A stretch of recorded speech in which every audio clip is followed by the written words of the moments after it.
Wagwan, everyone. I hope you're doing well and welcome back to another live stream, a Premier League preview here for you this weekend for the weekend's games. Yes, people, it's earlier than usual. If you're watching this back, apologies. I've got some upcoming streams and podcasts on other channels coming up later. Busy day for myself.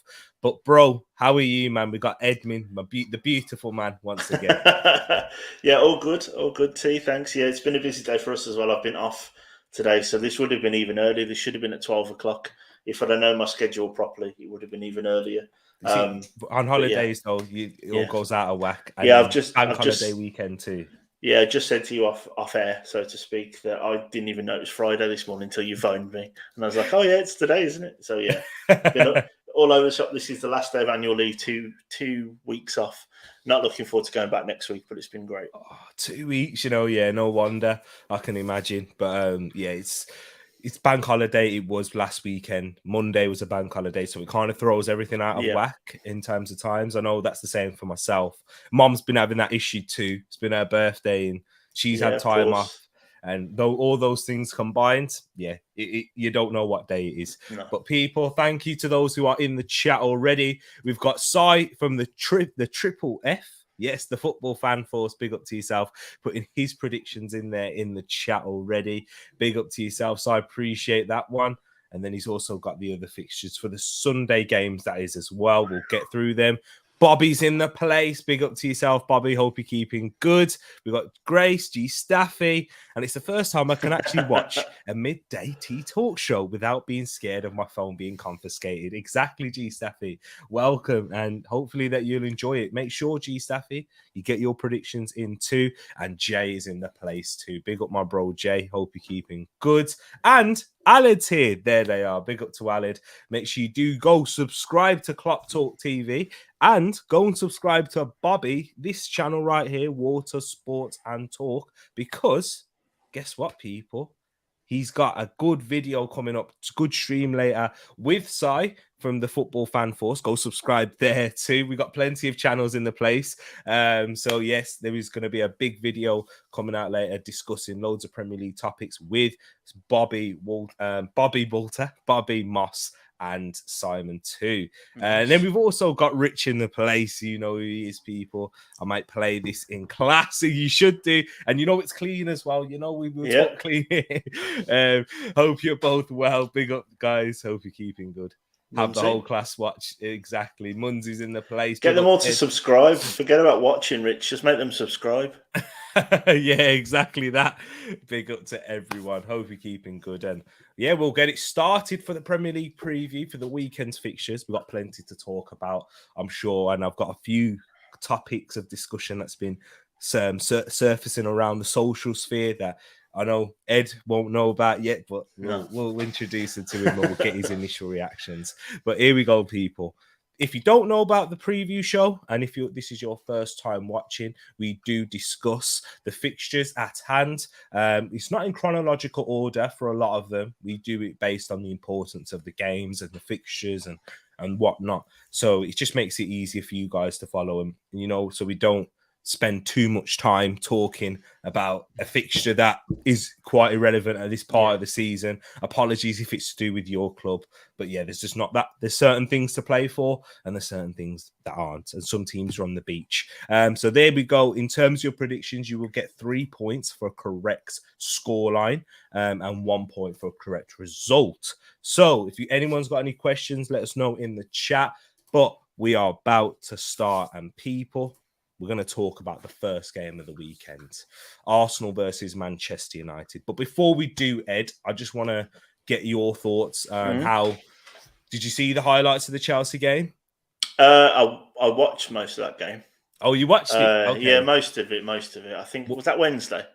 Yes, Wednesday. Wednesday, yeah. So I think I watched the first half. And yeah, I've watched the highlights, the extended highlights, because it's always nice to see Chelsea lose. Sorry, Grace.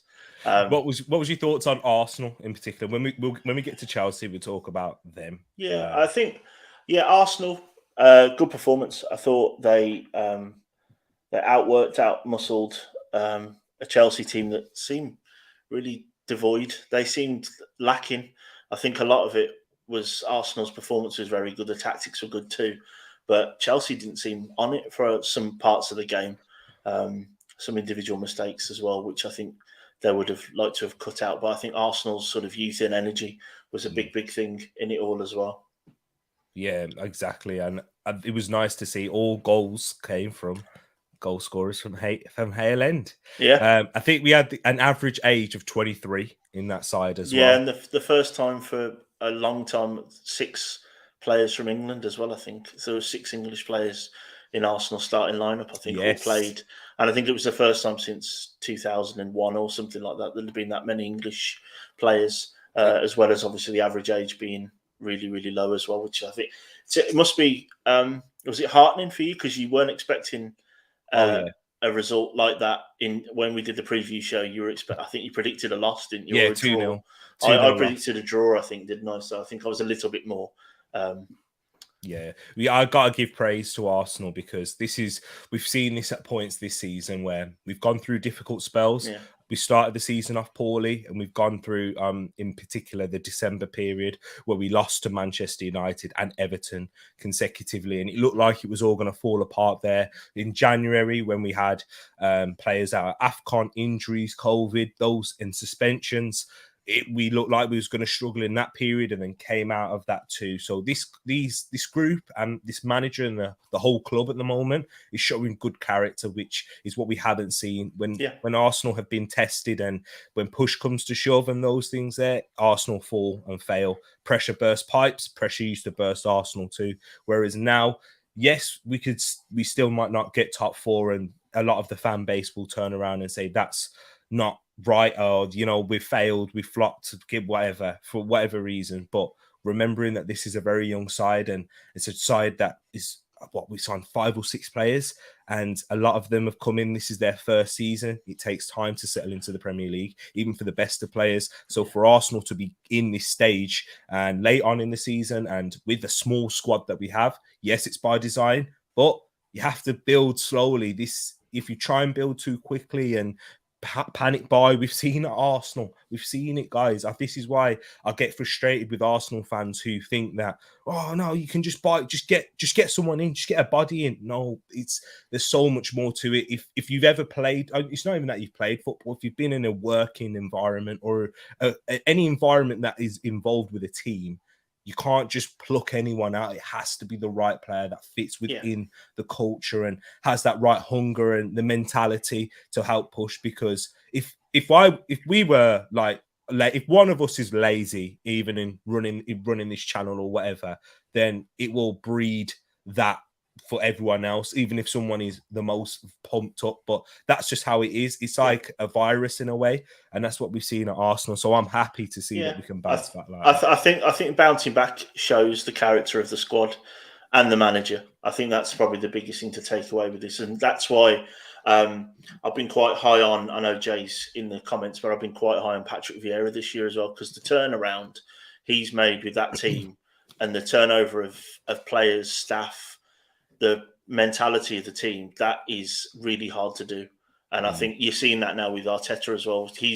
Yes, the dips are possibly on him as well, some maybe over tinkling sometimes. Yeah, for sure. But then it's the growth, isn't it, and the learning from that. And I think we saw that at the midweek. And I know his comments about Nketiah are a bit strange. For me, I still think it means, I probably should have played him more, but I don't rate him enough for this team.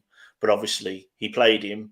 He scored a couple of goals. The second goal was my favourite goal of all of the 4, because I just love that's like a striker's goal. That is, the ball's bobbing around. He doesn't really know where it is. He prods out a left foot and it goes in. Don't make the Ian Wright comparisons, because that's like comparing, water to wine. They both do a job, but they're very different. Yeah, exactly. And one of them's a little bit more refined than the other, that kind of stuff. But that is a goal poacher's goal. And I think there's a lot to be excited for as an Arsenal fan, I think, for next season from what we see. And I think seeing how a team reacts to the slumps is the biggest thing. And for my own team, that's where Nuno struggled and why it got a bit toxic towards the end, because we weren't getting out of those slumps very quickly. And there were too many of them. So I think that's an important part. And talking about character and those slumps, I think we have to have a word on Manchester United for sure, because with their result on midweek on the Tuesday with their 4-0 defeat, Ed, talk to me about that. How much of a mess? I watched all of that game, and I think we could just any conversation we've had about United since November, we could just replay it. I don't think we need to talk about it in as much as the detail is exactly the same. They were atrocious. Now Liverpool were good, but did Liverpool get out of second gear? No. It wasn't an entertaining game, in all honesty, bro, because of how easy it was for Liverpool. No. It was. I can't imagine being a United fan. I know Munzie's whether he's still here or not, but it can't be easy to have seen where they were, the levels, and they are way below. And there is a difference. I mean, if you look at the table, United are 6th. Now, for most clubs, 6th would be a good season. For United, it's not good enough. It's not up to their standards. But the gulf in class was like a chasm. The difference was, I genuinely would many Man United players make the Liverpool's 16, a rotation of 16, 17, you're struggling. And that isn't something you should be saying about a Man United team. The intensity was gone. Pogba was off within 10 minutes. I didn't even know he was injured to start off with. I just thought, oh no, is this another stick to beat him with? And then obviously he had a limp and stuff, but it's crazy. I've heard a lot of people talk about effort. I don't even think it's effort in that particular game. I think it's effort throughout fitness levels, getting yourself up to the right levels to match Liverpool, because they were shattered. Did you see Phil Jones? Like, he was blowing after a corner, the first corner and those things. And that's what really showed to me. People are saying, oh yeah, United players, like I've heard Gary Neville. I think a lot of it is emotional. And yes, there is sense to it, because they've just got battered against Liverpool. And he made a good point saying when Liverpool were rubbish, they always gave United a game when United were at their best. Yep. So I feel like it's a lot more to do with effort levels on the training pitch, not getting themselves sharp, prepared, physically to get through this game. But when we're talking about a club culture and the cliques and all the things that are coming out of Manchester United, it's poor, man. It's shocking. But we'll get into the next part because there is some news. But first of all, Edmin, do you mind doing us a favour and going through the records and stats for this game at the Emirates, 12:30 kickoff? We'll be doing a watch along for it, people. Stay tuned for that one. Come on, Ed. And if you're looking at the bottom of the screen, have a look at Arsenal's XG. Is that first time it's ever been above 2 in the time we've been doing it? I think that's because the goal scoring opportunities that were made against Chelsea were high level. So 2.11 they're down as right now. And Man United's at 1.52. That's a massive jump. That's a massive jump. And I did double check it on a couple of websites, and it was around 2 for all of the XG. So I think that just proves the quality of the chances that were made against Chelsea. Although there weren't that many, they took the ones that they needed to. And if we look at the last 5 meetings between these two teams, it favours Arsenal. 2 wins at the last 5 games, 2 draws, and the last game Man United won. And if we look at the form of both teams, so the Gunners, they're on the back of some difficult losses in the middle of 2 wins.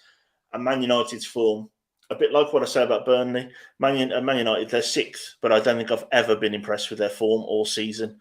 I think that sort of shows the depth in quality that they have, and also some of the early results they had under Ollie.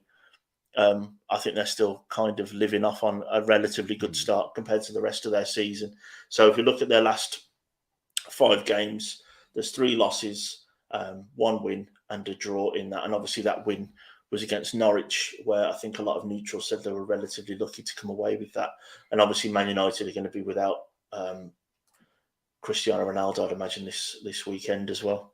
Yeah, interesting. Yeah, that one's going to be an interesting one. But before we go and talk about the game and give our predictions and listen to yours, I just want to big up everyone else who has just joined in the live stream right now. If you're watching afterwards, big up to yourself as well. But I'm just going to give a quick shout out. Big up Tishi's in the place. Pax is in here. King is in here. And King will be joining me for the Monday night review show. Well, the Monday afternoon, review show. We got Jamie in the place. Big up my bro, Jamie. Hope you're keeping well, my bro. And yeah, big week for you as well, Jamie. Who else have we got in here? We got Josh in the place as well. Big up to everyone who's joined. If you're watching and if you're not in the comments or in the live chat, thank you for coming over as well. But let's talk about this game now, bro.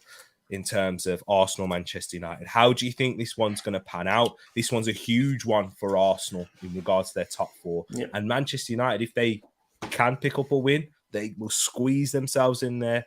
But how do you feel this one is going to go? But the main part of the question, sorry, I'll finally get the question to you. Erik ten Hag's appointment, do you think that's going to have a boost for United and the players? Will it have a boost now? I don't know. I don't think so. I don't think I've seen anything in the players that show they're playing for the badge right now, let alone playing for another manager.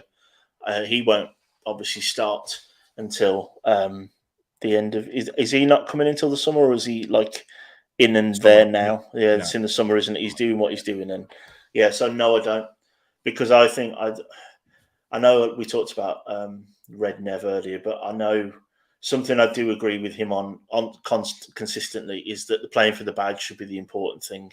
When you're at a club that level, you should be at a level where it doesn't really matter what's going on. What you're playing for is you're playing for yourself, your pride, and the badge. You're playing for each other, and they're not. So no, I don't see it being a big deal right now. I don't see it changing things. The only playing devil's advocate, the only thing that you could argue is that maybe they're playing to impress, but.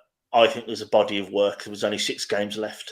So in 32 or 33, whatever they've played, they haven't impressed. I don't see a manager of his pedigree thinking, in the next 6 games they've tried harder. That all of a sudden they're playing up to a level that we know they're capable of. So no, I don't. I would be back in Arsenal at home for this game. I know we'll do predictions a bit later. But no, I don't. I was so unimpressed with Man United the other day. It's the worst Man United team I've seen in my lifetime. I see Arsenal winning this game, and I don't see Man United making much headway the rest of the season. With Arsenal, do you think that this is now a turning point for us in the season? Do you think we will go on a run of games, or do you still see slip-ups? I see this being the turning point. Whether if you get a result in this game, I see Arsenal taking 4th. Comfortably, because this now is the pivotal moment, because you've got a performance against Chelsea. The way Chelsea played as well also just shows for me, I think the levels of Man City and Liverpool. Chelsea are third, and they're third with a bullet. They're third quite. There's 5 points difference with the game in hand, and the fact that they could put a performance in like that against Arsenal just shows the difference in the top 2. I think this could be the making or breaking of Arteta's season and Arteta's reign at Arsenal. Because I think if you kick on now, get Champions League, this could be it. Now, this could be the pivotal moment where we say this is the season that he did it, and here's some of the games where he turned it around, and all of a sudden you've got players performing and you've got a squad that you'll build on. Yeah. Exactly that. And in terms of the fans, that's where I think it could be pivotal in terms of getting them to believe. Whether we finish in the top 4 or not, I think the club will still trust him and give him that new contract that's been spoken about. But yeah, it's just, I want that togetherness within our fans. And that's what I'm seeing. Josh, I know he's just had to dip out, but Josh is Newcastle. That's what they're all together. Like, people have their thoughts on Eddie Howe as a manager, but it doesn't matter because Newcastle, they're believing and they're trusting in a new project. And it's nice to see that togetherness, and that alone can push you so much further as a club. So yeah, in terms of the predictions now, guys, we will get into them finally 20 minutes in, and we're going to go through our first prediction. But first, before we give ours, I want to hear what you guys and girls have been saying. G Staffy has gone with a 3-1 Arsenal win. Yes, Ten Hag won't be there for it. It starts at the end next season in the summer. Jay saying, come on, Arsenal, 2-1 win. Good win, says Sean. Big up to yourself, Sean, as well. I forgot to mention you earlier as well, my bro. But thank you for coming in, and cheers for that one too. Into the next prediction we have. Bobby saying this is the hardest one to predict. My football brain has to say 2-2. G Staffy said 3-1 Arsenal. Arsenal 1, Manchester United 2, says Paxton, Saka, and Bruno Brace right there. Josh saying 3-1 to Arsenal, to the Gooners right there. And Ronaldo is involved. I saw King say that as well. He's back in training. Hello, Mace. Hope you're keeping good. I will be on Mace's channel later on, 8 p.m. Tonight. So make sure you go check that one out. And big up Santi's in the place and saying any player who suddenly steps their level up needs to get out of this club. I'm still here, but won't be for long. But yeah, exactly. Eddie Howe deserves a second season. Yeah, and it's going to be interesting. So we got most people saying Arsenal wins. And big up G Staffy switched over to Twitch as well. You can watch on Twitch if you do prefer, ladies and gents. But everyone's gone for an Arsenal win. This is what I've gone for. Edmin, he had a Edmin error on with his spreadsheet, so his prediction isn't here, but he's going to give it now. It's usually Ed giving his predictions first, by the way, and now he switched up the tactics because he knows the pressure's on. The spreadsheet had I tried to open it this morning and it's not there, so I've got to work out where we all are. All I know is the TTF got at least one right last week, so I think it will probably still be in and around where it was, which is Tereak at the top, TTF second, and me third. But I'm going for a 3-1, which is, I think, a few people, Josh and Grace went with it. I'm going 3-1 to Arsenal. I see Man United nicking a goal, but I'm hoping that this is the pivotal moment in Arteta's managerial career. And I am a big fan of Saka and Neil Smith-Rowe. With my England hat on, I want them to do well. And it's always interesting to see players that come up from the youth and can perform the way they are. So, yeah. I'm the only one who's gone for a clean sheet for Arsenal. Yeah. And it is brave. I know it is. It might be stupid, some people might say. Because with our defense, even when against Chelsea, we didn't look like the greatest defensively, making errors, and Chelsea couldn't punish us in the first half for that. So I am being brave. Big up to Mr. 200, also going with a 3-1 to Arsenal, listening to yourself as well, Ed. So I went for a 2-0. I think we will grab a goal early on, and because of the endeavours and being such a short turnaround, I don't think we'll actually score more. I think we might try and set up shop in a way, and in the second half, try and not preserve our lead and just try and hit them on the counter-attack, kind of manage our energy levels because of the ridiculous turnaround from Wednesday, 8 p.m. kickoff, and the game finished at around, because of the VAR incident, not far off 10 o'clock, and then the early start on Saturday. And in terms of recovery, it's already studied a bit of sports science. It's a nightmare. It's a nightmare for the coaches and the rehab and the injury and the sports massage and those things there. But yes, so I've gone for a 2-0 to Arsenal on this one. So guys, if you are watching later, make sure you get these in the comments section below for all the fixtures. But the next game we're going to talk about is a Merseyside derby. This is on the Sunday. I will also be doing a watch along for this one. Big up Murad. He's saying 0-0 for the Arsenal game, I believe. Big up to yourself. So this one is huge, Ed. Liverpool versus Everton. We'll discuss both sides and how they've done. But first, Ed is going to give us the records and stats for this one. Yeah, so the Merseyside derby, obviously big at both ends of the table. And if we look at the ticker at the bottom, the last 5 meetings, you can see here that it, of course, favours Liverpool, as you would imagine, with 2 wins in the last 5 meetings, 2 draws, and just the 1 win for Everton, which I must admit I didn't remember when I was doing the stats earlier on. And the Liverpool XG 2.66, unbelievable XG. And Everton's relatively high for Everton this year at 1.36. And if we look at the form, Everton picked up a very vital point late on in midweek. But the Liverpool form there, you can see they're unbeaten in 5 with 3 wins and 2 draws. And Everton's slightly less impressive, as you'd imagine, being lower down in the league with 3 losses in the last 5 games with a draw and a win. Yeah, it's not looking great for Everton in this one. However, they did pick up a win last season at Anfield, as Ed mentioned. So, Ed, Liverpool, relentless, aren't they, bro? When we're talking about Liverpool, how they've been performing this season, Yeah, joke. they're a machine. I think you often say that about Man City because Man City have the Pep Guardiola thing, but Liverpool just as much of a machine. That's the point I was making when we were talking about the Arsenal-Chelsea game, that Chelsea are third and third Yeah, comfortably, but look at the levels, look at the difference. yeah. Man Liverpool City, don't Liverpool do that. don't have performances that drop off like that, and Liverpool don't. And we are seeing a growth in Thiago in midfield that is phenomenal. He plays football like someone playing five-a-side. I've never Yeah, seen it in a 11-a-side quite as much.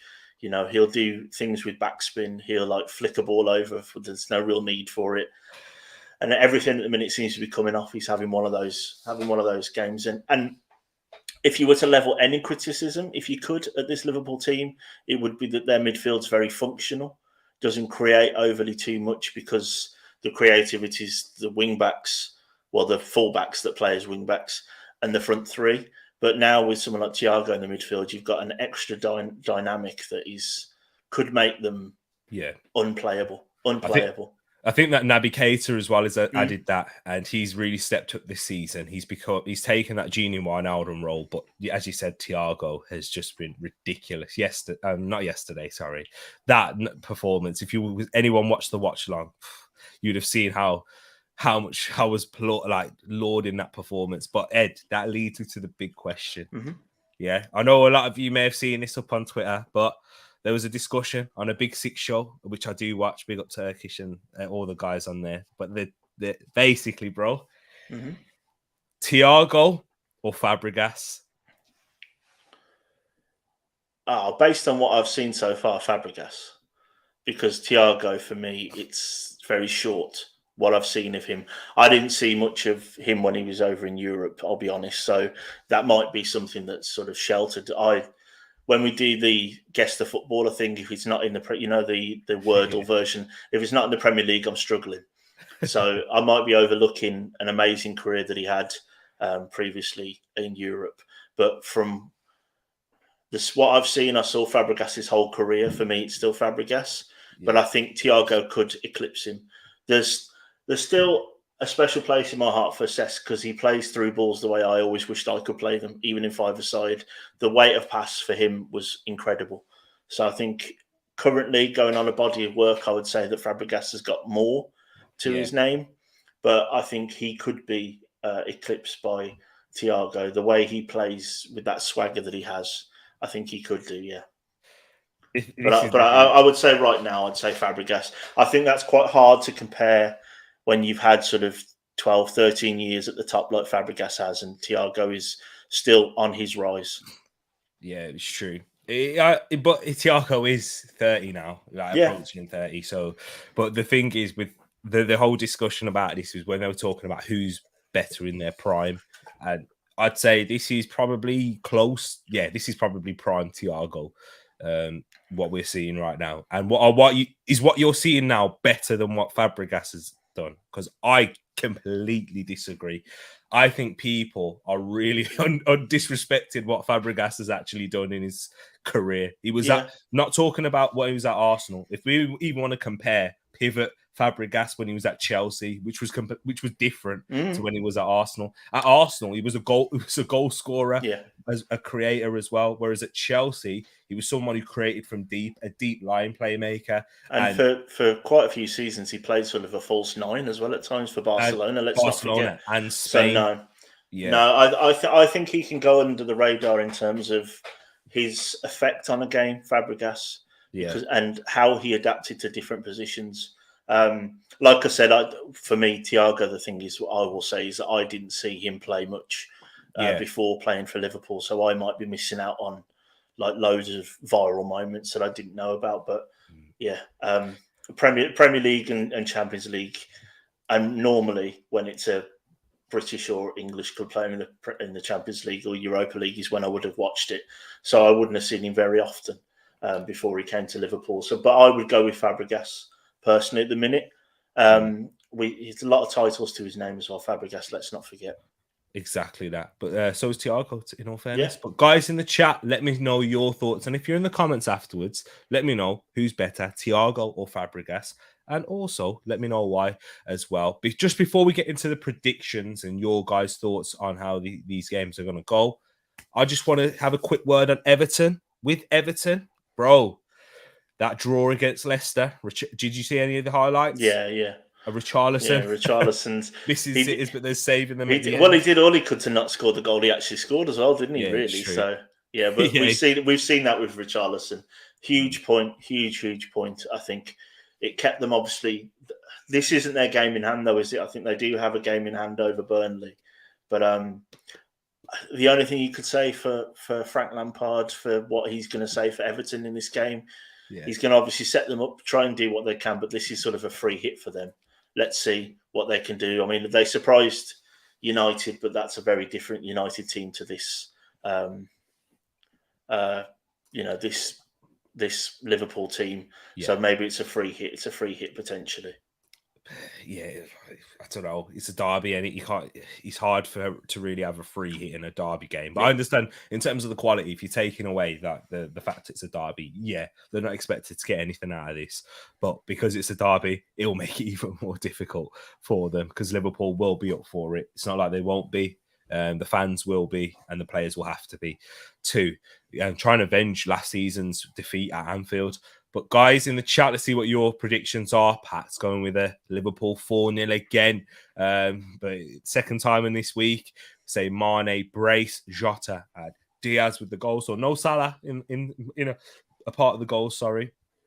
Murad says this is going to be a spanking 5-0 to Liverpool right there. Josh going with 5-1. 3-0 says Santi to Liverpool. Congrats on the win the other night. Murad, we need to talk. I'm sure we will on Monday on Realist Stream.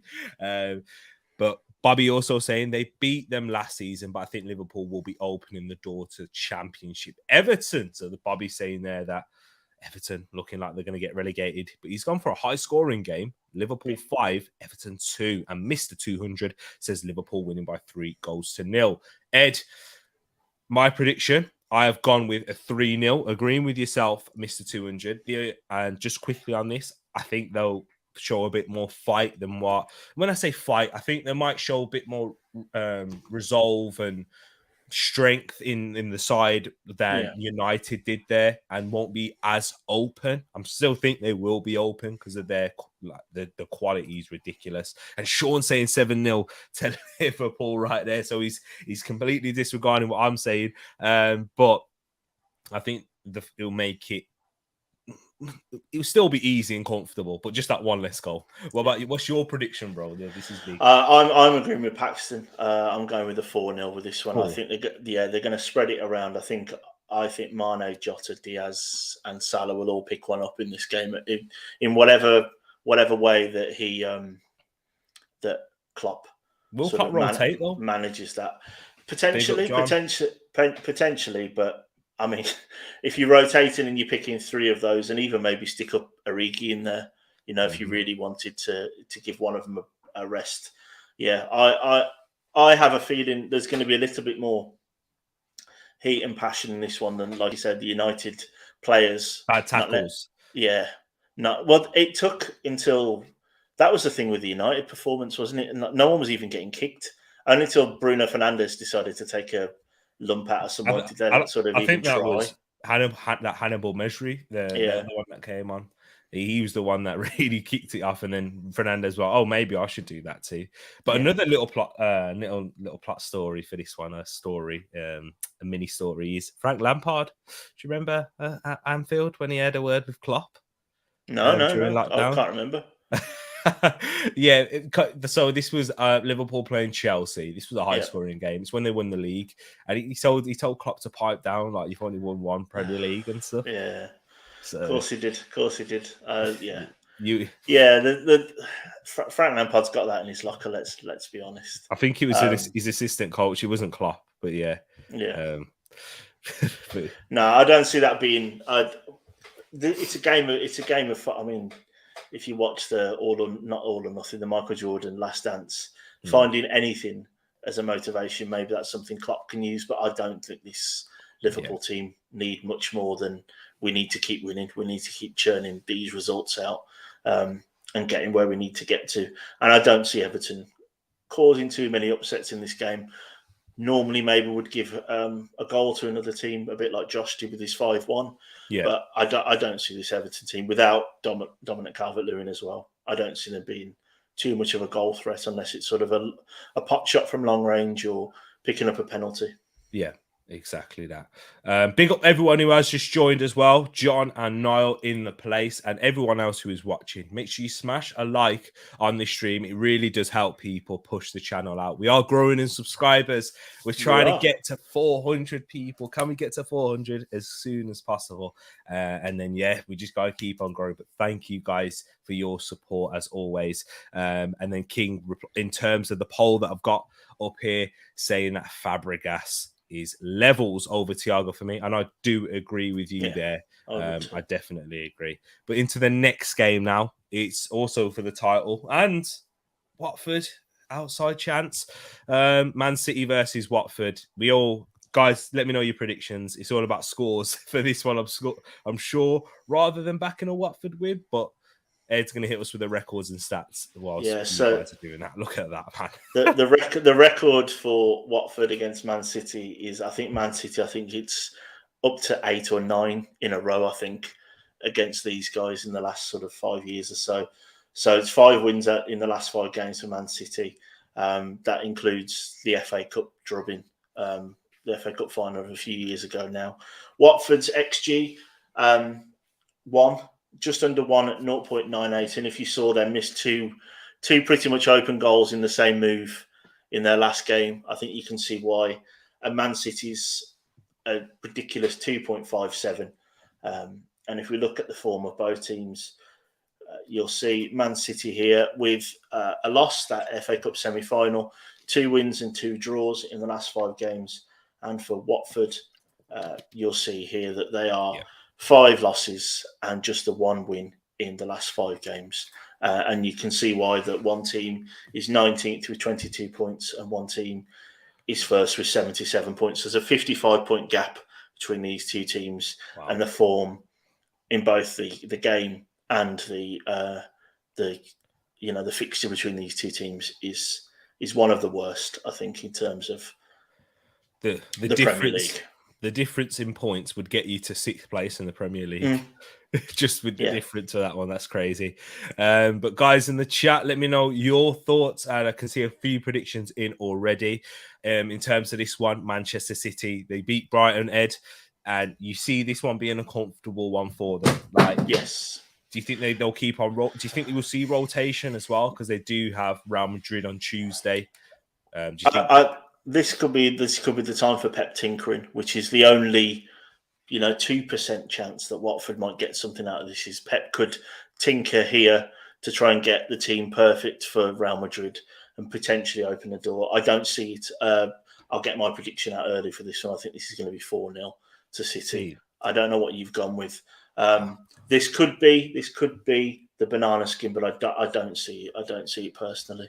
Do you know what? I think that's interesting because Bobby's also gone with a 6-1 Man City win. So it was 8-0 previous and then 6 in the pre. Yeah, I see that. And then Sean's gone with a 2-0 City win. And Paxton going 3-1. KDB a hat trick, and then Dennis the Menace to score. Sorry, people, I get hiccups. But with this, I actually think it's going to be a tighter scoring affair. It'll still be comfortable for City, and the reason is it's Roy Hodgson. You know how he's going to set his team up. And Roy Hodgson doesn't have a bad record against City, by the way. No. Especially at the Etihad. So I think he will set them up to be defensive and play on the counter-attack. And I don't see it as being as comfortable as people think, because I just don't think that Watford's style will allow that to happen. I look at John right there, putting a Man City 1, Watford 1. Is he going with his heart? Or is he going with his head right there? But I think that would put the cat amongst the pigeons, that result, wouldn't it? That would be... Yeah. I think that's the result the neutral wants, John. Because I think it'd be nice to get that, to keep the title race properly, backwards and forwards. We need Man City, really, to at least draw 1 game, don't we? Yeah, exactly. And the first half will let us know whether it's going to be a 6-1, a 4-0, or if it's going to be a 2-0 or a 1-0 or a closer, tight affair. The first half, maybe even the first 20, 30 minutes will let us know that. If Man City don't score a goal early on, then I do think it will definitely be the 2-0s or those things there. But if they score like 1 or 2, then I know I'm wrong, because the floodgates will eventually open, because I can't see them tightening up. Big up, Matt, Everton fan. I'm going into hibernation till Monday. We'll check in with you on Monday then, Matt. We'll check in. But big up everyone who is here. I'm moving from the title race. We are going to go back into that top 4 battle, and it's a London derby. Brentford versus Spurs. A lot of people think this is going to be the banana skin, and Ed's going to hit us with the records and stats. I know the records, once again, for Brentford. They're not going to have too many fixtures against Premier League opposition. But Ed, this is going to be an interesting one.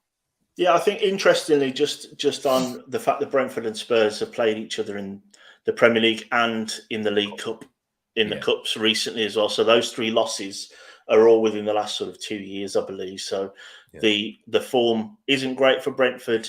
They've got 4 losses in the last 5 games, and that draw, I think, was from when Tereak was still in nappies. So I don't think we need to worry about that too much. Brentford's XG is getting higher and higher with it. It's getting higher and higher with every game. 1.3. The Ericsson effect has been incredible on their XG, and 1.55 for Spurs. And if we look at the form of both clubs, Brentford's, I had to double check that, 4 wins in the last 5 with 1 loss. And this form is exactly why now Brentford are well and truly out of the, could they slip into it? Could they slip out of it? Which we were talking about probably less than a month ago. And if we look at Spurs' form, they are 4 wins in the last 5 games as well. Exactly the same as Brentford's, but with obviously that loss against Magic, G Potter and Brighton last week. Indeed. It's good. If you're looking at the last 5 games, great form for both sides. So both sides. It should be a good game by the looks of it. And just give some praise to Brentford before we talk about Spurs. Like Brentford, Thomas Frank, what an amazing job he's done for them this season. And a lot of the praise has gone to Christian Eriksen, which he deserves. And, you know, with the story and everything involved, coming back and being that creative spark and the upturn in form since he's been there, definitely. Yeah. But I think Thomas Frank's going a bit under the radar again. I've not really heard too much praise for him and how he's adapted this side, and he shows that he's a very good manager. And the camaraderie that we see with Brentford and their fans, the togetherness. I expect that from the fans, because, you know, it's their first season in the Premier League and they may suffer with second season syndrome next season, but still got to give credit where credit's due. Christian Norgard, every week I've got to say that brother's name because he's phenomenal. And people, please, if you are watching this game, I do want you to pay close attention to Christian Norgard. Please do. And then when you watch it, you can go, you know what? Tereak was right. This guy is really good. I noticed him against you, bro. Wolves. He was outstanding in that game. Literally, in that defeat. When I know you beat them at their ground, but that one, because I did a watch along for it. This Norgard guy is pretty all right. But yeah, with Spurs, bro, I want to ask you about Spurs now. Do you think that they are going to be consistent throughout the remainder of the season? Do you think they will find consistency, or is that just within the Spurs squad that they can like lose? Because I think Brentford are probably a lot of people's favourites, you know. I think obviously where it's been playing, Brentford at home, is a big deal for them. I wouldn't go as far as to say they're favourites. You know, the XG and the stats sort of point towards this being a relatively high-scoring game. There's almost 4 goals expected in this game. That's what's expected from the XG and the average goals that these teams are obviously putting in recently. Tottenham, I think the only thing that's been consistent is their inconsistency, to use that sort of, that trope that gets thrown around about them. So no, I don't see them being consistent the rest of the season. That's why for my vote on your poll at the start, who's going to get 4th, I'm still going to go with Arsenal. I just think the Spurs squad, I'm not overly convinced with their defensive qualities at the minute. I see Brentford Tony Eriksson sort of pulling some strings. I'm going for a 1-1 in this game. I'm going sort of with the stats because I need to go back to the stats because that was what was getting me some wins and some points in the predictions in this as well. So I think this is going to be a tight game. Brentford don't look like they're playing like they're on the beach either. They don't look like they've got their feet up. There's a lot of players with a lot of points to prove at this level. This team play well, play better at home. Their home form's vastly better than their away form, which you normally get with promoted sides. And I see Tottenham's inconsistency being an issue. But when you look at the forward line of Tottenham, you always give them a chance to score. So I would have gone with a 1-1 or a 2-2 for this, but I'm going to go with slightly more cagey 1-1. Interesting right there. Matt, we'll get onto that one in the next game. Matt, you've got nothing to worry about. We never beat Burnley. Here we go. Brentford to win and Eriksson to score, says Matt. Interesting there. We got another Brentford win. John, I'm loving what we're seeing from John, Matt, and Sean. Not so much Bobby and Paxton, as Sean goes for a 3-2 win for Brentford. But then the other way around, 3-2 to Tottenham, says Bobby. I'm doing this game, so I'm hoping for a great game. So yeah, go check that one out for the watch-along people. Bobby will be doing a watch-on for that one. Big up to yourself right there, man. Brentford 1, Spurs 2. And Paxton, always backs Ivan Toney to score. Ivan hold, these were Tony, Kane, and Son to score. So, Bobby, we're back together, mate. We're back together, my bro, because we've agreed again. I know we didn't get some predictions right when we agreed, but I've gone with the 3-2 Spurs. I think there will be goals in this one. I think if Spurs get the first goal, it'll open it up for them. If Brentford get the first goal, it's problems. First goal, I know these football cliche, whoever gets the first goal, it's important, and in terms of how the game, who wins. For the other fixtures, I don't think it's that important, apart from Arsenal, actually. But for Liverpool and Man City, if their opposition score the first goal, it don't matter. But for this one, in how both sides set up, I think it is important. But I've slightly edged with the Spurs win. If I'm right, at least I get the points. But if I'm wrong, I'm happy either way. So it's a win-win scenario when you do that. People will talk. Yeah, exactly. The conspiracies will be out there if this is correct. But here we are, Matt. I know you're probably going to be hiding behind your sofa watching this one, how Ed thinks of his Wolves side a lot, how he talks about them in terms of predictions. But it is against Burnley, Ed's nemesis themselves. Oh, they are. And Ed, let's bring us the records and stats for this huge game for Burnley in particular. Yeah, so Matt, like I said, if you are still watching, this is why I don't think you need to worry overly. We never, ever, in my many years of watching Wolves, having season tickets, watching us play in the Championship, I never remember us beating them very often. In the last 5 games, they're unbeaten against Wolves, including the 4-0 drubbing of Wolves last year. Their XG, higher than Wolves' as well at 1.13, and Wolves is being 1.04.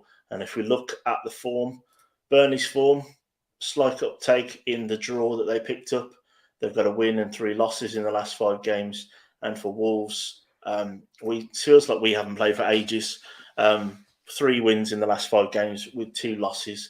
And I think something maybe that Matt could take some heart in is the fact that players like Jimenez will be back available for this game after suspension, and Neves potentially on the bench, but I don't think he'll be risked against Burnley. We might not see him again this season, just to wrap him in cotton wool and hope that he signs that new contract. Hope to keep him fresh for Arsenal in the summer. Is that what it is? Well, I just don't see. I don't see him wanting to exert himself because of those rumours that are going around. Yeah, I think that niggle will stay where it is unless we pick up a few results, and he could get us into the European places automatically. But I think we're slightly too far away to trouble the scorers there. Maybe, obviously, 7th was in striking distance. We're only 3 points behind with the game in hand. Yeah. But I see us finishing where we are now, which is 8th, and obviously hoping for some kind of knockdown effect that we get a European place through other teams doing well. There you go. But Burnley seems to have jumped the Dyche thing. all of a sudden. This is football, people. We talked about this last week, how like it's a baffling decision, but it seems to have got a reaction. Yeah. But even with Sean Dyche, people, I want to say this year, Burnley aren't as bad as people make out. They don't play that horrendous. It's literally a myth. It's people. Honestly, if you watch Burnley, if you watch not against the big sides, because even if you watch Spurs against the big sides, they're terrible.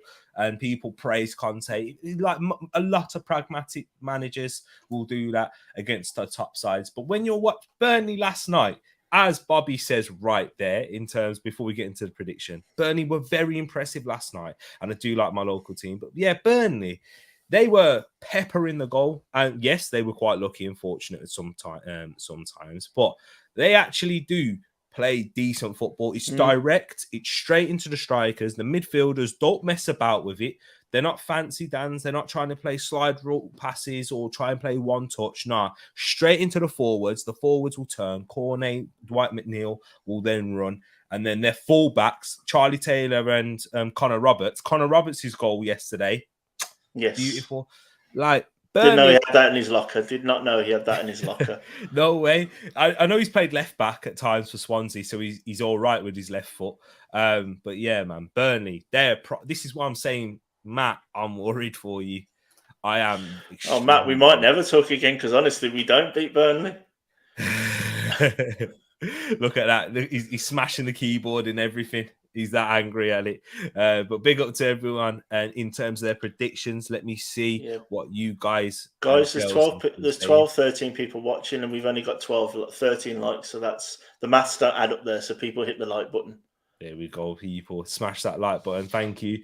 And Paxton saying 2-1 Burnley, Wout Weghorst and Cornet Jimenez. And then Sean's gone for a Burnley win. John agreeing with Pax.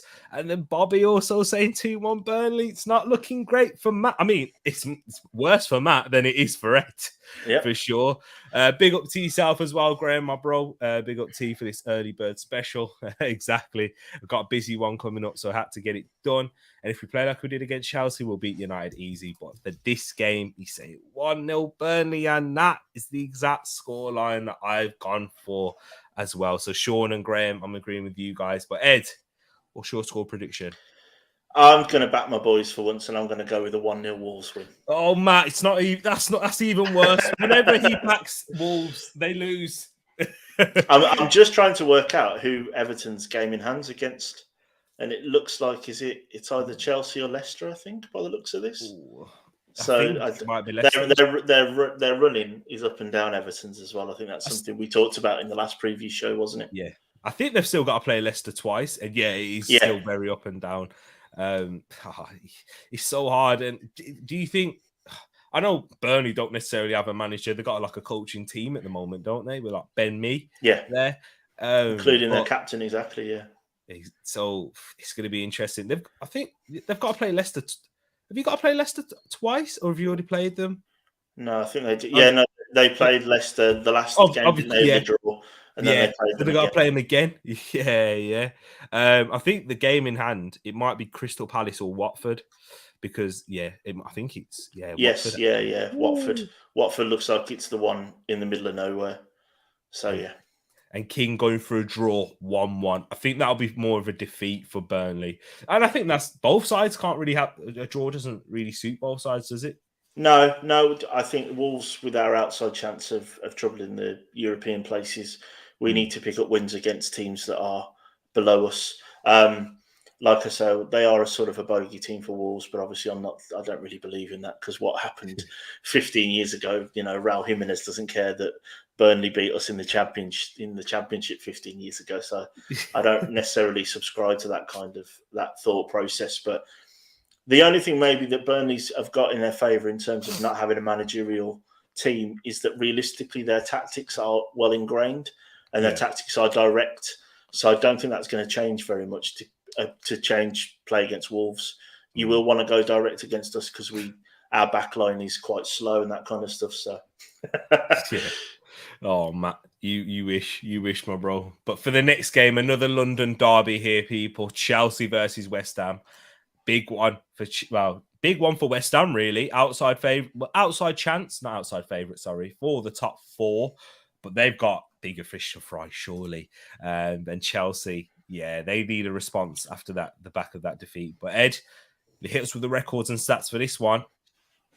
So the record actually slightly favours West Ham in 3 wins out of the last 5, with 2 wins for Chelsea. And if we look at their XG, Chelsea's at 2, bang on, and West Ham's is at 1.45. And obviously Chelsea's form took another loss, obviously with the watch along with yourself and Asher this week. So in the last 5 games, they've won 3 and lost 2. And for West Ham, who, like you say, definitely have bigger fish to fry in different competitions, you can tell that in their form, which is sort of very up and down. And I think you can see when and where they've been sort of exerting themselves on Thursday nights, with 2 wins, 2 draws, and a loss in the last 5 games. Interesting. I just love to do watch-alongs, Ed, with other people in the flesh. It's always ending well. I think I need to do it more often. Yeah.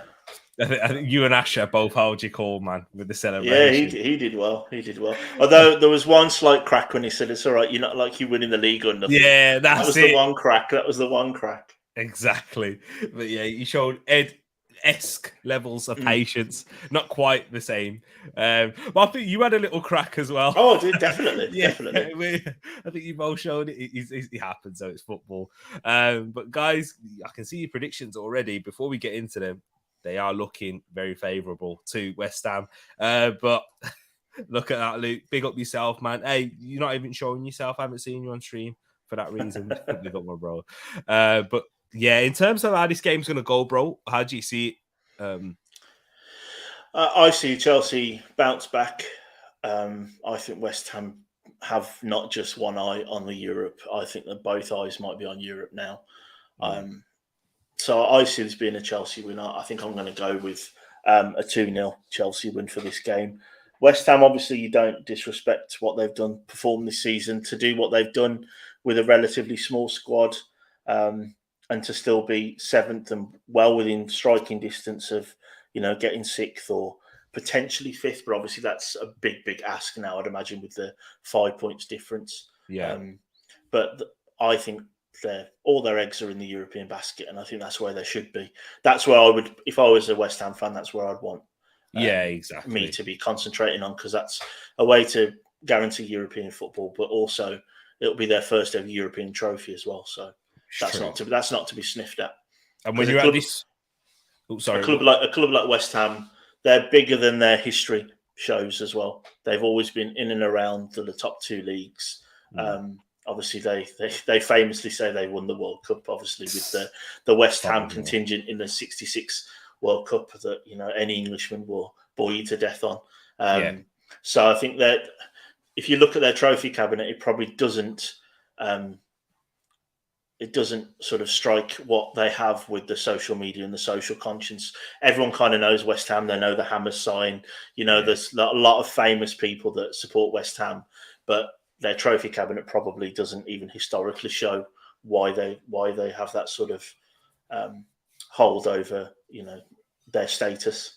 Yeah, exactly. And at this point in the season, you have to make a decision when you're this far into Europe, and a side like West Ham with a small squad, you do have to prioritise, unfortunately, unless David Moyes can prove us all wrong there by going for a strong side, keep winning this one, winning against Frankfurt in the week, and then grabbing a point or a win against Arsenal. Then we'll all shut up because then he knows what he's doing.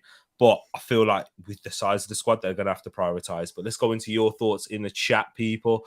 John's gone for a 2-2 draw. Paxton's gone for a 1-1 draw. Werner and Bowen to score. Luke's gone for a 2-1 West Ham win. But Sean goes for a 4-1 Chelsea win to bounce back there. And Mr. PM's given his predictions for the other games as well. But he's gone for a 3-1 Chelsea win, which is the same as Bobby as well. But Matt saying Chelsea win because I don't want Chelsea being badly hurt when we play them midweek. Hey, yeah, Chelsea. You never know with them, though. They're inconsistent. They came off the back of a good result against Palace, and then look what happened. Yeah. But I've gone for a 3-1 win. So I'm agreeing with my fellow Arsenal fans, my fellow Gooners in the chat, in the 3-1 win with Bobby. Yeah, see, Ed's raising the conspiracies up already. But yeah, what's your prediction, bro? I went for 2-0 Chelsea.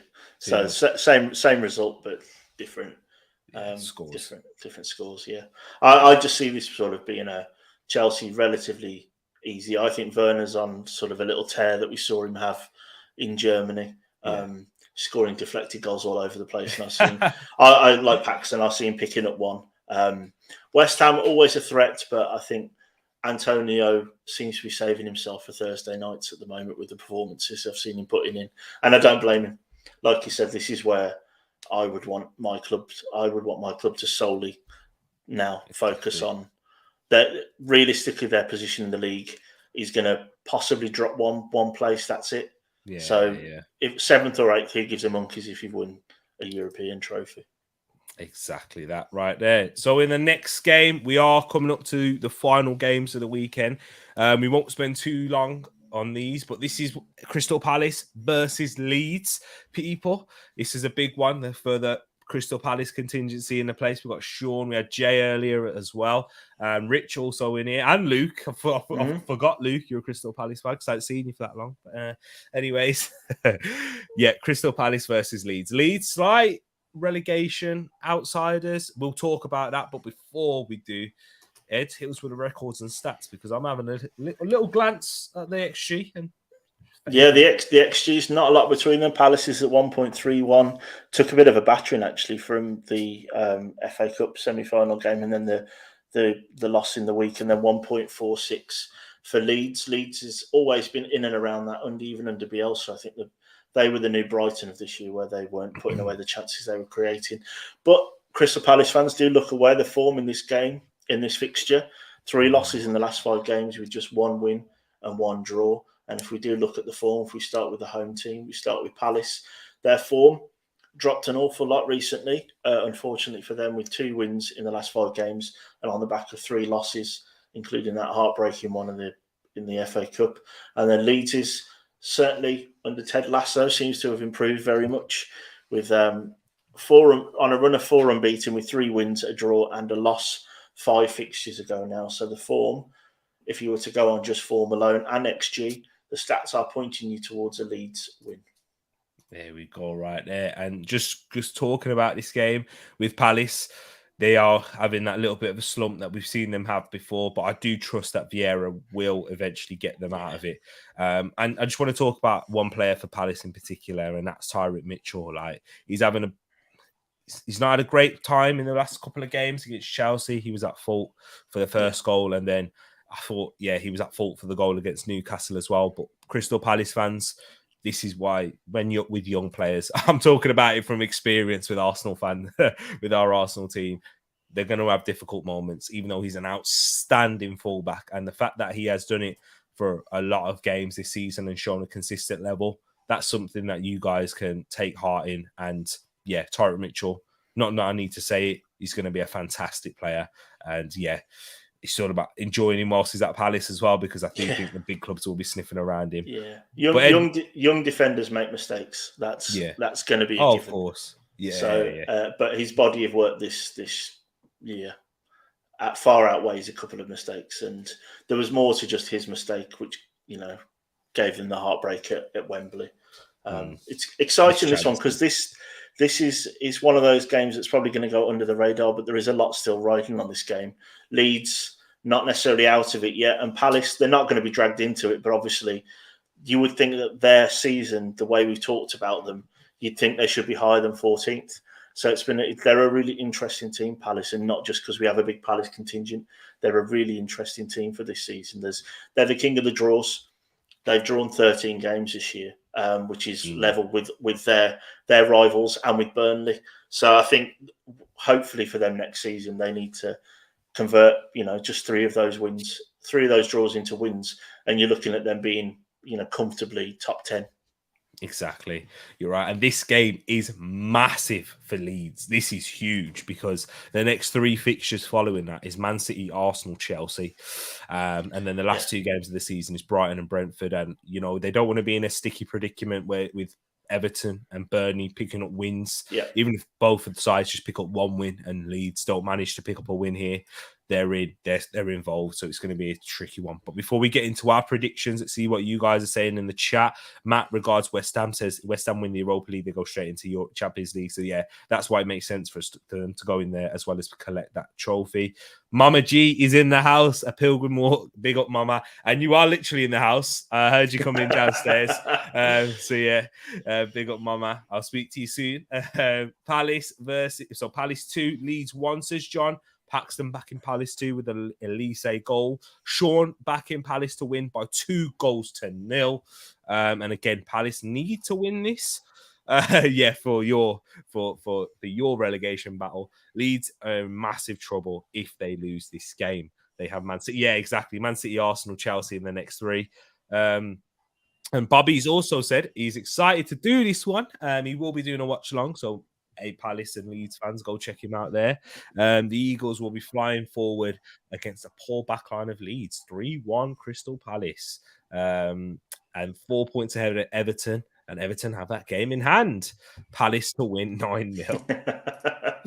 I feel like, all right, I'm going to go through my prediction first because, I've gone for a 3-2 Palace win. I'm not going to lie, I switched it from a 3-2 Leeds win because, I don't know, man, Leeds, I feel like they're a side that can play away from home as well. Yeah.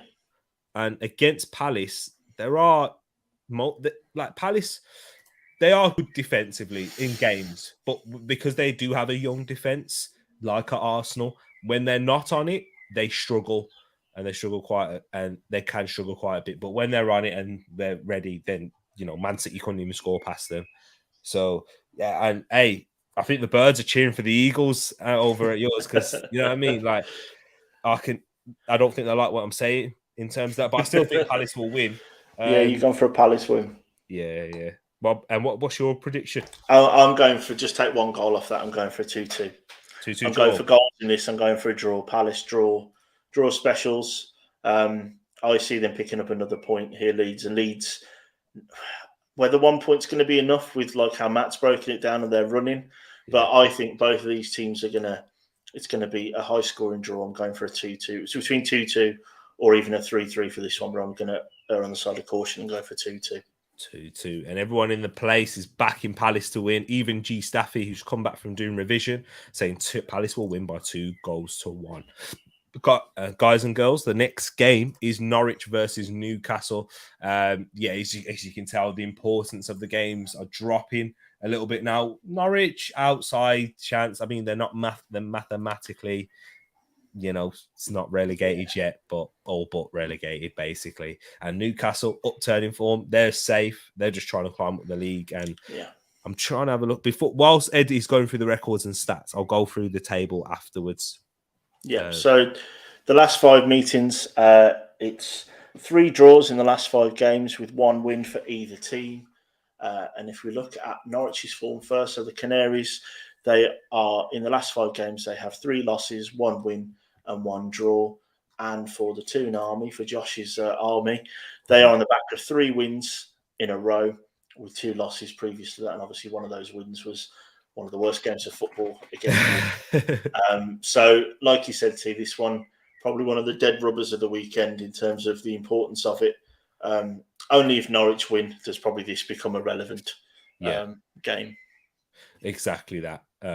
But by going with a lot of people in the chat, they're not thinking Norwich are going to win.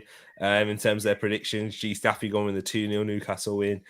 John saying a 3-0 Newcastle win. Paxton going 4-1 Newcastle win. Pookie scoring ASM. Bruno G with a hat trick.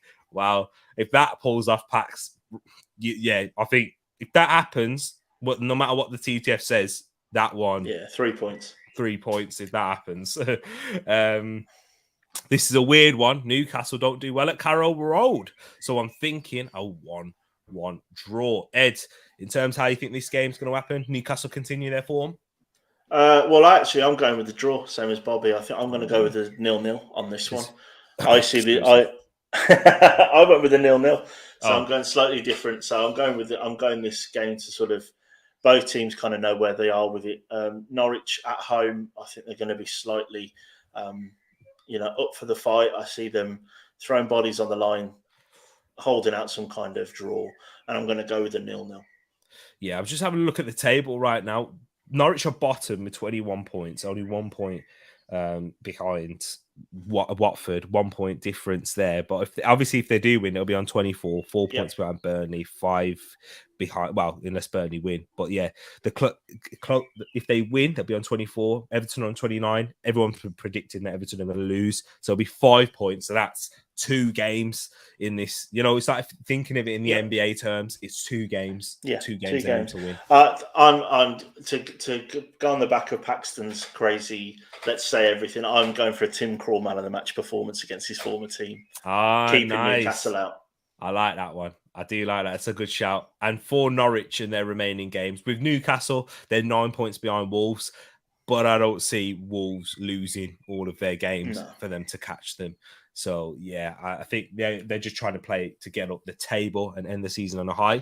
Whereas I'm trying to have a look now. So for the Norwich City fixtures, their next games coming up is, they've got obviously Newcastle, Aston Villa away, West Ham at home, Leicester away, Wolves away, and Spurs. Finish at Spurs, don't they?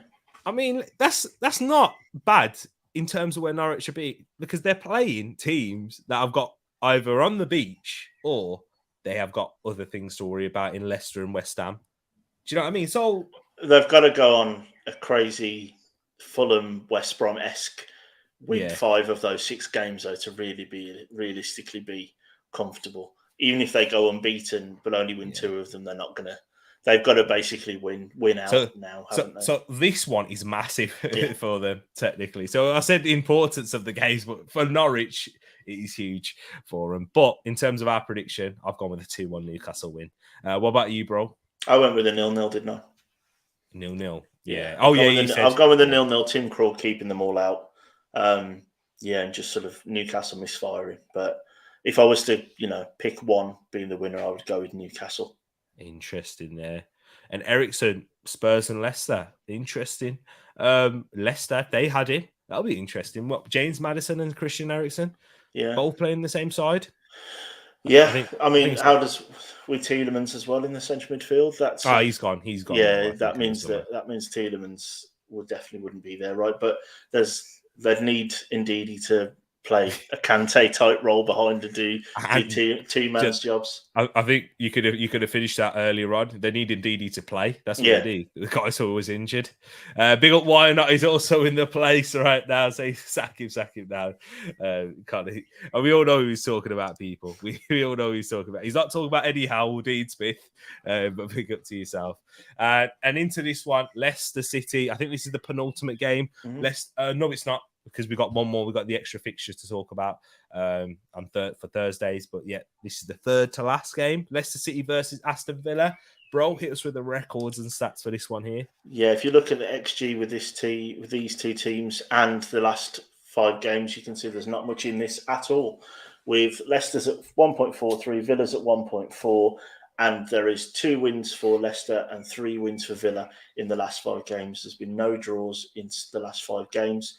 And if we look at the form for both teams, starting with the home team, Leicester's form, they're 4 unbeaten in the last 5 with 2 draws, 2 wins, and just 1 loss. And obviously their eyes are also on a different European prize. And Aston Villa still minding their gap. They are 4 losses on the bounce with 1 win in the 5th game. Wow, that's mad. And Ed, what's your prediction for this one? What have you gone for? I'm going with the Leicester win. I'm going to go 3-1 to Leicester. 3-1. So yeah, I think Villa's poor form to continue. Leicester, that they've got some games in hand behind the teams above them. And I see James Maddison's playing well. Harvey Barnes in the side as well, with all the other good players that Leicester have got, and the defence is slightly more back on track now recently as well. So yeah, I'm going to go with a Leicester win. I think that's more just the fact that Villa's sliding form for me. I mean, they've lost 17 games this season, which is unbelievable for a team that have won 11. They are very much a Jekyll and Hyde team. They've only drawn 3 games all year, which is nuts considering sort of the transitional year they're having now with the changing manager. Not been able to shut up shop recently. They've got a -4. goal difference as well. It's sort of all over the place at the minute. They're not scoring enough goals for me either. So they're obviously safe and comfortable. And next year under Gerrard, I expect them to kick on. But I think right now there's a little slump that they're still going to go through. I think Matt has raised a good point. With Leicester, they have also had a fantastic run. And he hasn't done a great job considering the money he spent. And it's not just the money he spent, though, Matt. It's the players that he's bought. Premier League experience players, age, like they're in their prime and heading towards their twilight of their career. Yeah, not great. And the 36 points, only 3 points ahead of Leeds. So, I mean, if Everton, Burnley and Leeds win, I mean, are they in the relegation fight? Yeah, it's crazy how the fixture list has sort of kicked up this, like Matt said there, people having to look over their shoulder, Villa and Leeds, even Palace to an extent, but not probably. They have still got to just make sure that they pick up a couple of points here and there to keep them going. Yeah, exactly. Paxton saying a Leicester 1-0 win. James Maddison with the goal. Is that? I'm guessing that's your local side as well, for Pax, isn't it? Big up to yourself. And one team with other things to worry about, and one team already in Bognor Regis. I'm going with a 1-1 draw. Big up Bobby there, saying a draw. That might be enough for Villa. And big up to yourself as well. Why not? Hope you keep him well. So my prediction for this one, I've gone for a 2-2 draw. Agreeing with Bobby in terms of the result, but the score, I think there's going to be goals in this one. But Leicester, I don't think they'll lose because they're going to continue their good form throughout this year, really. Brendan Rodgers has done well given the circumstances. He has. In the second half of the season. I mean, my thoughts on him. I will give praise, but praise is due. But this is a season where he doesn't look like he's bottling the last leg of it. So I think he has. There's still time. There's still time for them to bottle it in the Europa Conference League. Gerrard in his first year, his first 6 months, it took Klopp 4 years. Is that See, but it's the money that they spent on the experienced players is what bothers me, because these players aren't going to get better that they have. They have Danny Ings, Luca Dean. They even signed Callum Chambers, Phil Coutinho. They're not getting better. They're not players that are going to grow. If you sign in players like a Jacob Ramsey's type of age, then you're like, they're going to grow and they're going to get better. But they're not. So it's going to be a transitional summer for Villa. Exactly. At a time where there's potentially, I don't know what the market's going to be like in the summer with the Winter World Cup. So we'll see. They might have already splashed their cash now. They might have sort of thought ahead and maybe try and use those established players next year with Gerrard. But Gerrard does need more time than what he's got now. But I just don't rate their defence. For me, that's the biggest thing. Not a big Tyrone Mings fan. Luca Digne is not very good going backwards, I think, as Matt would probably testify as an Everton fan. Thank you for the 25 mil. Playing Ashley Young still at his age now as a left back. All those types of things are just, we'll see what it looks like next year. Exactly that. Graham saying a 2-1 Villa win, though, thinks that they'll pick up the 3 points. And Ramsey is their shining light, says Matt. Yeah, I agree. My player of the season for Villa. There we go. And into the penultimate game. We won't spend too long on this. Brighton versus Southampton. Ed, hit us with the records and stats for this South Coast derby, though. Yeah, South Coast derby, neither team really with much to play for. Brighton's XG has flown up since their performances against the North London sides at 1.6. Southampton's at 1.47.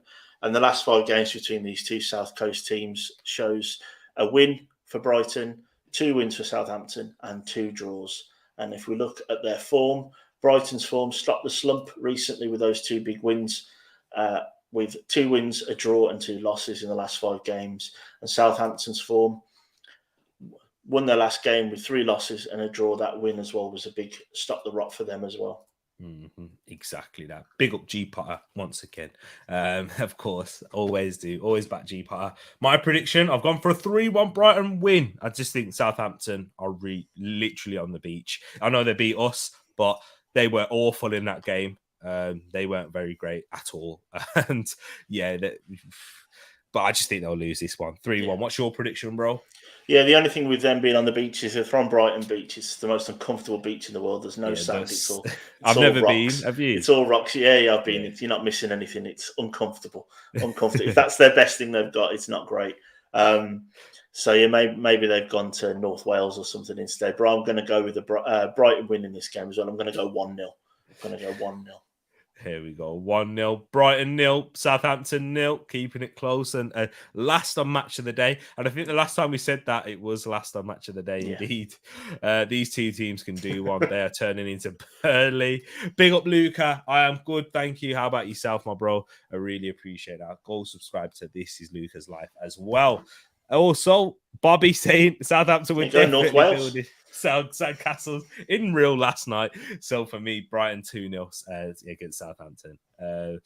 You need a bedrock of seniority to decorate it with youth, and not youthful, unsteady bedrock decorated with unsteady seniority.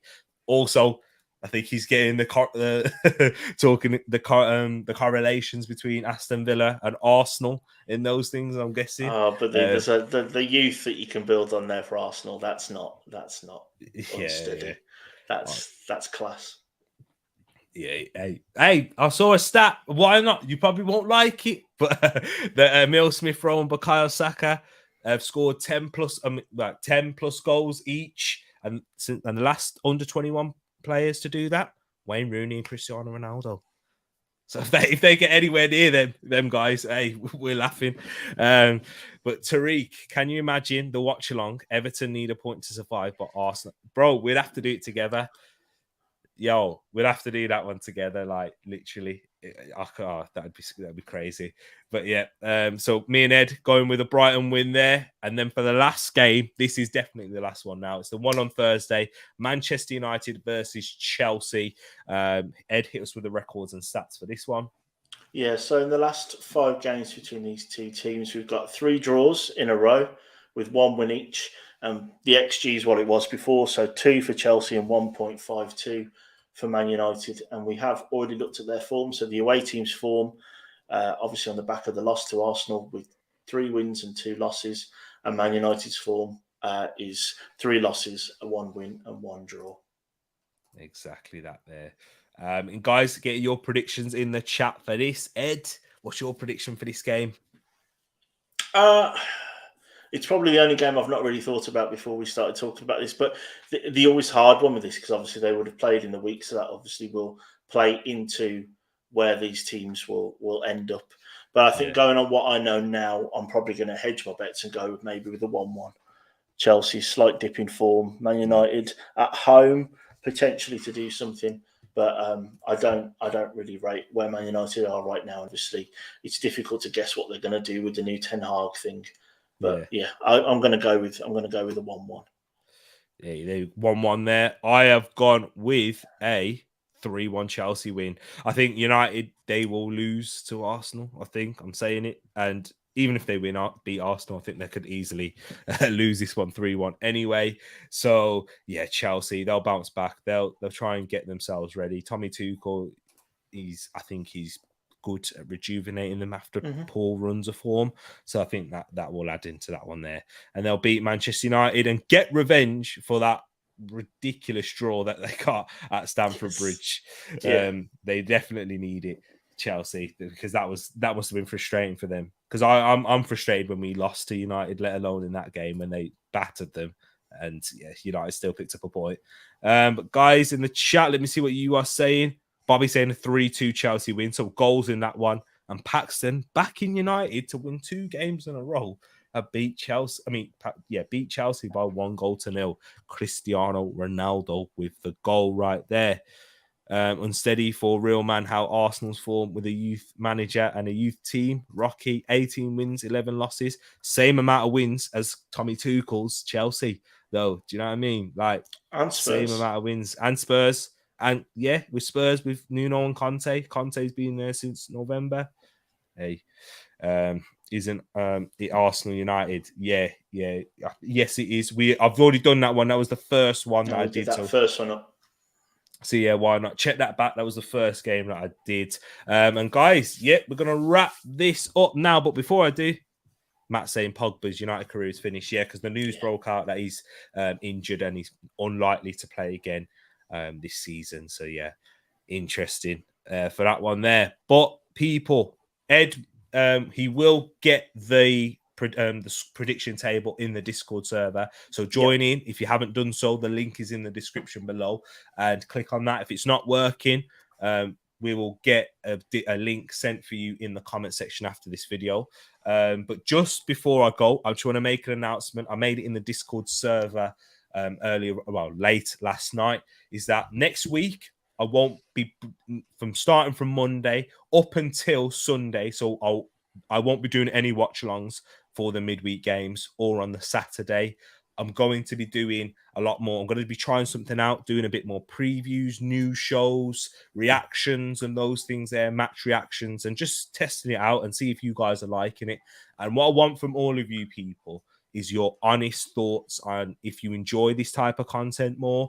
Do you like? I'm not going to be sacking off watch-alongs in general. I'm still going to be keeping them. I'm just going to try and find a little bit more of a balance with them, because I want to do these other bits of content, but I need to try and find the right balance of time and those things too. So let me know your thoughts when they do come. So yeah, no watch-alongs, but I'm sure Bobby, Moss, and plenty of other people will be doing them for the relative game. So make sure you go check out those guys. I will be popping in, seeing what, giving my little quick thoughts and those things. But I'm going to be trying to spend more time like analyzing the game and trying working it out for you. So let me know your thoughts on that. But just before we wrap up, Ed, you got any final words?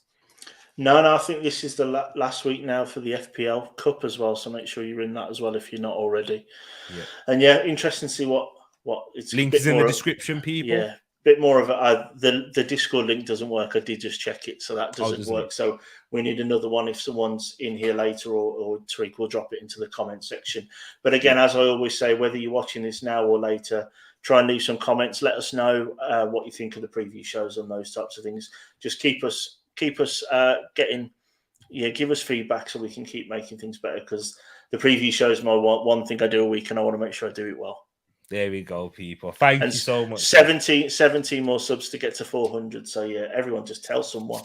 Make them do it if you had to. Make them do it. Grab their phone if you have to. Yeah, exactly that. Even if it's your mom, your sister, whoever, do it, people. We need to keep going. And thank you for everyone for all the support that you show. It's amazing. Whether we agree or disagree on opinions, you know what? This is what football's all about, and we all love it. So thank you, people. I will be 18. I've just done sub, says Matt. So people, we're going to wrap this up here. Thank you to you all. I will be back. The next video on the channel, it will be a watch along. I will be doing watch alongs for this weekend for the Arsenal Manchester United game and Liverpool Everton one. And then, you won't see me until the West Ham Arsenal game on the Sunday. But people, in terms of a watch alongs anyway, people, we're out. Love and peace to you all. And I hope you have a great Friday, because Good Friday was last Friday. Take care and peace.